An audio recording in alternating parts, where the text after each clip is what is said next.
Assalamualaikum warahmatullahi wabarakatuh. Apa kabar? Kembali berjumpa dengan saya Herzbuna Arif dari Forum News Network. Setelah mengundang kehebohan sejagat raya. Ya, maksud saya dunia maya, bukan sejagat raya. Tapi memang ini betul-betul bikin geger kota Indonesia lah gitu ya. Tanda-tandanya soal pagar laut yang disebut misterius sepanjang lebih dari 30 kilometer di Laut Utara Tangerang ini bakal berakhir anti klimaks. Jangan-jangan ini benar-benar akan jadi misterius ya. Ini bukan Aguan, pemilik Agung Sedayu Group yang membuat pagar ala tembok Cina itu. Tapi ada sekelompok nelayan mengaku mereka yang membuatnya. Ini semua berdasarkan pengakuan-pengakuan ya. Soal Aguan bukan pemiliknya, tapi juga pengakuan dari pengacaranya maupun para petingginya. Sementara yang menurut versi nelayan ini juga pengakuan juga jadi klaimnya ya. Dan yang bikin saya terharu betul itu adalah ketika menyimak pernyataan dari kelompok nelayan yang mengklaim mereka yang membangun itu. Katanya tujuannya itu sangat mulia. Ini antara lain saja, ini antara lain ya, mengurangi dampak gelombang besar dan melindungi wilayah pesisir dari ombak tinggi, dapat mengikis pantai dan merusak infrastruktur. Ini keren banget ini. Para nelayannya ini udah kayak kayak pemerintah aja ya, pemerintahnya aja, pemerintah daerahnya nggak mikirin sampai seperti itu, tapi nelayannya mikirin seperti itu. Ini top top banget ini nelayan di Tangerang ini. Saya mesti akui ini nelayan yang tergabung dalam jaringan rakyat Pantura atau JRP ini sangat hebat ini. Sangat well educated dan dipastikan dalam waktu dekat ini kalau nelayannya model mereka-mereka yang tergabung dalam jaringan rakyat Pantura ini ya terutama khusus untuk di kawasan Tangerang Banten itu nasib mereka pasti akan segera berubah. Karena mereka punya visi yang luar biasa seperti itu. Oh iya, satu lagi yang bisa kita simpulkan dari pengakuan JRP tadi ya, jaringan rakyat Pantura itu, berarti mereka ini adalah nelayan yang kaya, bahkan sangat kaya raya. Setidaknya kalau bukan nelayannya, organisasinya, JRP-nya itu. Ini jadi komunitas yang sangat kaya. Kenapa saya sebut kaya? Mari kita hitunglah apa ya, hitungan kasar saja berapa sih biaya yang dikeluarkan untuk memasang pagar laut sepanjang 30,16 kilometer itu. Berapa kira-kira biayanya per meternya ya? Ini ngitungnya mulai dari ongkos dan sampai materialnya. Pengakuan para pekerjanya itu sehari mereka dibayar 100.000. Kemudian material bambunya terdiri dari setinggi 6 meter. Kemudian ada lagi karung pasir untuk pemberat dan kemudian juga ada semacam jaring yang dipasang di atas bambu-bambu dan material-material lainnya. Belum lagi kita ngomongin soal mobilisasi ya, barang-barang yang segitu banyak itu kan transportasinya juga sangat mahal. Berapa kira-kira kalau perkiraan Anda? Mari kita hitung misalnya begitu. Katakanlah dibutuhkan biaya per meternya itu 1 juta. Kalau 30 kilometer itu berarti 30.000 meter dong ya, karena di per kilo itu kan 1.000 meter ya. Jadi kalau dari situ saja kita bisa dapat kalkulasi setidaknya biaya yang dikeluarkan itu sampai 30 miliar lebih. Hebat kan nelayan di Pantura bisa seperti itu. Oke, nggak sampai 1 juta, katakanlah kita turunkan biayanya cuma separuhnya ya, 500.000 saja itu. Itu pun sudah membutuhkan biaya sampai 15 miliar. Kalau itu terlalu mahal karena katanya ini swadaya, artinya mereka mengerjakan sendiri. Walaupun pengakuan dari pekerja di lapangan mereka dibayar ya. Taruhlah katanya karena ini swadaya, jadi per meternya biayanya cuma 250.000. Tetap saja duit yang harus keluar itu 7,5 miliar. Ya, jumlah yang sangat gede yang saya kira nggak pernah terbayangkan oleh para nelayan yang dari pengakuan mereka sendiri penghasilan mereka tuh sehari-hari itu antara 100 sampai 150.000 per hari. Dan sekarang ini setelah ada pagar itu penghasilannya drop karena satu mereka harus memutar terlalu jauh dan itu artinya mereka harus mengeluarkan solar yang lebih banyak dan juga mereka ini jadi nggak leluasa mencari ikannya karena nggak bisa lagi di pinggir-pinggir laut di wilayah-wilayah yang sekarang dipagari itu gitu. Jadi duit dari mana ini ya, menabung berapa puluh tahun ya mereka punya duit sebesar itu. Jadi saya nggak kaget kalau ada orang sekelas Mulyanto ini, ex anggota DPR RI dari PKS yang beberapa kali turun ke lokasi melakukan investigasi bersama Said itu, jadi terheran-heran. Dia bilang mencuit begini di akun X-nya. Ujuk-ujuk ada nelayan dari jaringan rakyat Pantura, JRP Kabupaten Tangerang, Banten, mengklaim bahwa pagar laut di Tangerang dibangun oleh masyarakat secara swadaya untuk mitigasi bencana tsunami dan abrasi. Lu percaya, Der, sama yang kayak gini? Ini apa sih, Mander ini apa? Saya nggak tahu apa, Njir atau Der gitu ya. Karena itu Mulyanto meminta aparat menyelidiki siapa pihak yang diduga membayar gabungan nelayan itu. Selidiki siapa pelaku asli di balik pembangunan pagar tersebut. Sementara Said Didu, manusia merdeka yang pertama kali membuka skandal di Pantura Banten ini menyebutnya itu mereka itu para nelayan jadi-jadian. Ini bagaimana ceritanya kok bisa seperti ini? Kan kita ingat kemarin itu sempat geger, begitu ya, geger dan para apa, aparat di Banten itu saling cuci tangan, semua mengaku nggak tahu, bahkan sampai menteri dan Menko juga tidak tahu soal ini. Dan mereka menyebutnya itu misterius, katanya pagar ini paling aman seperti itulah ya. Barulah mereka gercep itu setelah Presiden Prabowo memerintahkan untuk itu langsung segel gitu ya, dan KKP, Kantor Kelautan dan Perikanan, itu langsung menurunkan timnya, langsung dipimpin oleh seorang dirjen gitu, dan menyegel, dan katanya itu ini pemilik pagar ini di ultimatum 20 hari dibongkar, harus dibongkar dalam 20 hari, kalau tidak dibongkar akan dibongkar oleh KKP, tapi mereka juga didenda gitu ya. Iya dong, enak aja. Harusnya mereka yang memasang yang harus harus harus diperintahkan untuk membongkar. Tapi kalau ini pemerintah yang membongkar kan berarti menggunakan anggaran negara yang harus diganti itu ya. Agung Sedayu ini pemilik atau pengembang Pantai Indah Kapuk II yang dituding oleh banyak kalangan sebagai yang membangun pagar ala tembok Cina itu tadi. Itu mereka sudah membantahnya katanya. Mereka nggak ada urusannya soal pagar-pagar itu kan.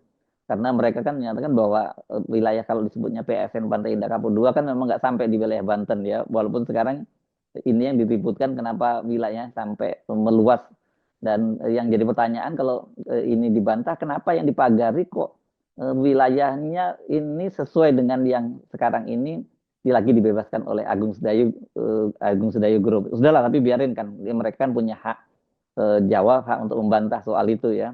Ini pengacaranya Muanas Alaidit yang membantah, kemudian Nono Sampono juga petinggi di Agung Sedayu Group juga sudah membantah. Bukan urusan mereka lah itu ya. Jadi kalau ada yang menuding itu adalah milik dari Agung Sedayu Group, itu merupakan fitnah. Tiba-tiba kemudian ini setengah heboh begitu karena ini kan orang sedang menunggu siapa sesungguhnya pemiliknya, dan itu katanya sedang dilakukan investigasi oleh KKP, Kementerian Kelautan dan Perikanan, dan orang banyak nunggu-nunggu, tiba-tiba muncul ini nelayan jaringan rakyat Pantura ini. Coba deh lihat foto-fotonya ini ya. Mereka ini profilnya ini, ya sorry ya, bukan mau menghina, ini nggak, kayaknya nggak mungkin ya kalau mereka yang membangun soal itu kok duitnya banyak banget gitu ya. Nah ini saya baca di rri.co.id, ini katanya begini dia, jaringan koordinatornya ya, koordinator jaringan rakyat Pantura ini Sandi Marta Praja menyatakan bahwa alasan mereka membangun dengan swadaya tanggul laut, disebutnya segitu kurang lebih 30 km itu sebagai mitigasi bahaya megatrust dan tsunami serta meminimalisir abrasi. Itu yang saya bilang tadi, top banget ya nelayannya sampai sadar yang bahaya-bahaya semacam itu. Biasanya kan banyak kan nelayan lebih melaut mikirin bagaimana mereka mencari nafkahnya, mendapatkan ikan gitu. Itu saja udah bikin pusing, apalagi sampai mikirin lingkungan. Sandi Marta Praja itu bahkan kemudian dia menjelaskan beberapa alasan. Dia menunjukkan betapa pentingnya itu struktur fisik yang bisa disebut dia sebagai tanggul laut. Jadi bukan pagar laut itu ya. Pertama, kata dia, mengurangi dampak gelombang besar, melindungi wilayah pesisir dari ombak tinggi yang dapat mengikis pantai dan merusak infrastruktur, yang tadi sudah saya sebutkan di depan. Yang kedua, kata dia, mencegah abrasi, mencegah pengikisan tanah di wilayah pantai yang dapat merugikan ekosistem dan pemukiman. Kemudian mitigasi ancaman tsunami meski tidak bisa sepenuhnya menahan tsunami. Dengan kondisi tanggul laut yang baik, kata Sandi, maka area di sekitarnya dapat dimanfaatkan sebagai tambak ikan. Hal itu memberikan peluang ekonomi baru, meningkatkan produksi perikanan, dan membantu kesejahteraan masyarakat setempat. Dan seorang anggota JRP yang lain, namanya Khalid, itu menambahkan tujuan tanggul laut untuk memudahkan menangkap ikan maupun budidaya kerang hijau serta memecah ombak. Alhamdulillah jadi penghasilan tambahan para nelayan. Ini benar-benar tidak hanya koordinatornya, tapi anggotanya juga JRP ini benar-benar visioner. Top banget. Tapi bagaimana realitasnya? Seorang nelayan bernama Eko, ini dari Desa Ketapang, Kecamatan Maung, Tangerang, ini dia mengaku diancam setelah protes pembangunan pagar laut itu. Karena realitasnya nggak seperti yang dikatakan oleh Khalid tadi ya. Karena kata Khalid, pembangunan pagar laut dan tambak apung itu, dia tidak mengganggu aktivitas nelayan. Tapi menurut Eko sebaliknya. Kata dia ini terjadi peristiwa sekitar 5 bulan yang lalu. Kala itu nelayan di Desa Ketapang, Kecamatan Mauk mengirim beberapa kapal untuk mengunjungi kapal yang sedang memasang pagar. Dan mereka meminta para pekerja menyetop pembangunan pagar. Namun, kata dia permintaan untuk menghentikan pembangunan tidak pernah digubris. Para pekerja itu tetap melanjutkan pembangunan pagar di laut hingga puluhan kilometer. Dan beberapa waktu kemudian ada gerombolan orang tak dikenal datang. Kita demo malah dibilang provokator, dibilang ada catatan di Koramil, Polsek, catatan perorangan. Ada nih provokatornya, ucap Eko menirukan pihak yang mengancam itu. Nah ini hebat dong ya, tujuannya mulia, tapi kok kemudian ketika diprotes malah mengirim preman-preman yang mengancam para nelayan yang memprotes gitu. Nah tadi kan Khalid mengklaim bahwa ini justru dengan di pagar laut itu penghasilannya dari para nelayan bertambah. Tapi kalau kata Eko nggak seperti itu, karena sebelum ada pagar laut itu katanya dia bisa mengantongi 150.000 per hari dari berburu cumi-cumi saja. Setelah pagar misterius itu dibangun, dia cuma mampu membawa pulang ya uang sekitar 50.000 hingga 70.000 saja. Sekarang ini untuk mendapatkan 100.000 saja susah. Bukan hanya saya, tapi 500 nelayan lainnya. Solar biasanya sehari habis liter, sekarang bisa 2 liter. Ya masuk akal, karena mereka harus memutar ya. Apalagi kalau malam hari memang itu cukup berbahaya. Nah, selain penurunan pendapatan nelayan, itu Eko menyatakan mereka khawatir faktor keselamatan. Karena itu tadi mereka harus melintasi celah-celah sempit untuk mencapai lokasi ikan. Celah-celah pagar tadi ya. Jadi kayak siksak begitu ya. Nah, tapi jangan dibayangkan kayak di daratan ya. Kalau siksak kita mudah. Di laut itu kan ada ombak ya. Ketika kita siksak tiba-tiba tertiup ombak, kita bisa menghantam pagar gitu. Nah, kalau ombak bingung kita. Kalau malam gimana? Risiko besar buat kita. Kalau siang sih enak kelihatan. Kalau malam, karena kalau kena badan kapal itu bisa bocor. Jadi rupanya kalau bambu-bambu ini mengenai badan kapal ya bisa bocor itu.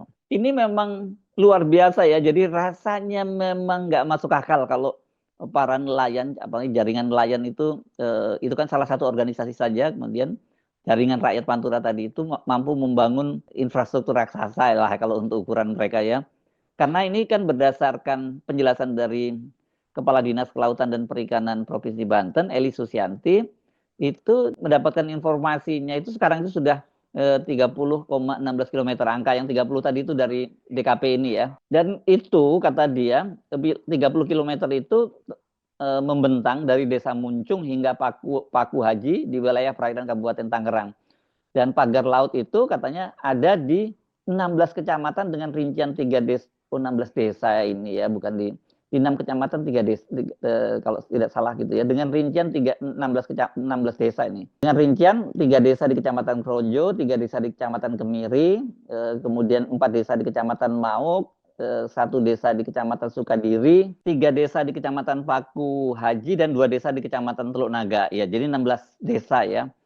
Jadi tadi itu kan saya sebutkan tadi pagarnya itu pagar ketinggian bambu 6 meter, sementara di atasnya dipasang anyaman bambu. Oh, ada anyaman bambunya. Ini materialnya lagi dong ya, berarti ada paranet yang saya sebut tadi jaring, dan kemudian pemberat berupa karung berisi pasir. Ya, jadi coba bayangkan, jadi kita tambahin ya ada anyaman bambu di atasnya. Ya itu biaya lagi dong ya. Nah, sekarang setelah ada pengakuan ini, apakah kemudian juga aparat itu langsung percaya saja dan mereka mungkin klaim, akhirnya ketemu nih. Bukan misterius yang bangun nelayan, karena yang bangun nelayan ya berarti nggak ada persoalan dong gitu.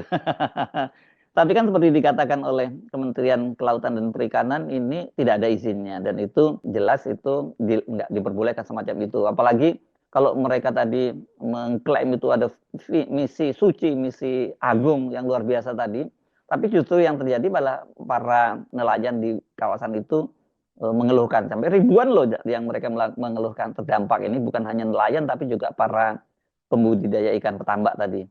Jadi ini siapa dong ya sesungguhnya yang membuat pagar ini? Kalau kita dari hitung-hitungan kita tadi hampir dipastikan itu nggak mungkin ya kalau jaringan rakyat Pantura itu yang membangun. Tapi karena mereka mengklaim, ya sementara diterima dulu klaimnya, ini tugas dari aparat pemerintahan, terutama Kementerian Kelautan dan Perikanan untuk membuktikan. Tapi jangan sampai kemudian ini ya hanya omon-omon ya, kemudian ternyata tidak ada tindak lanjutnya, kasusnya ditutup begitu saja. Ini yang akan membuat pemerintahan Prabowo makin tidak dipercaya oleh publik. Perintah Pak Prabowo tegas itu udah bagus banget. Tapi kalau kemudian pelaksanaan di lapangan itu tidak jalan, ya satu, publik tidak percaya lagi kepada pemerintahan. Kedua, berarti Pak Prabowo tidak bisa sepenuhnya mengendalikan pemerintahan ini ya, karena perintahnya jelas, tapi pelaksanaan di lapangan itu tidak jalan. Nanti mereka mungkin beralasan, oh ini nelayan dia, kita tentu tidak akan melakukan tindakan apapun, dia persuasif, dan atau justru ini karena kebutuhan dari nelayan, coba kita wadahi ya, bagaimana caranya supaya itu tidak melanggar perizinan. Nah, jadi berantakan kalau udah seperti ini. Saya Hersubun Arif dari Forum News Network. Sampai jumpa lagi. Assalamualaikum warahmatullahi wabarakatuh.